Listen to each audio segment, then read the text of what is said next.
ikkinchi iyun 2026 bodom ko'chatimiz ko'rishingiz mumkin mana. Bu ko'pchilik buni bargidan kasallik tushdi deb har xil dorilar qilib sevishyapti, mana bu effekt bermayapti. Nimadan? Buni ildizini qutayotgan. Ko'rishingiz mumkin, yaqinlashtirib beraman. Mana mevani qilgan mana zo'r. Bunga shara tushgan, bunga mana deb dorilar qilib ko'rishdi. Effekt bermaydi. Nimaga? Ildizi mana tagiga. Buni sim quti yeyotgan buni, mana tanisa ham katta baquvvat bu. Ildizini yeyish boshlagan. Buni shirin bodomga ulangan bo'lgan, shuning uchun.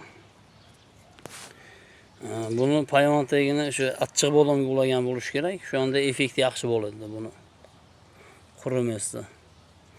Uni ildizi achchiq bo'ladi, keyin qutam bunaqa yeb bo'lmadi uni. Buni mevasi ham ko'p bo'ladi, meva qilishi ham. Mana buni shu bilmagan dehqonlarda elinga tagi ildizi nimaga ulangan, achchiq bodomgami yo shirin bodomga deb so'rab elishmagan mana. Endi meva kirib yotgani mana. O'tunga endi buni kesib tashlalaydi mana. Qurish boshladi yuz mana. Ko'rishingiz mumkin mana. Bodomlar ham yuz mana rivojlanmoq so'lib qo'yibdi mana. Siz shuncha mehnati yo'q deganda bu 7 yilga ko'chatimiz mana. Endi mevaga yotganda.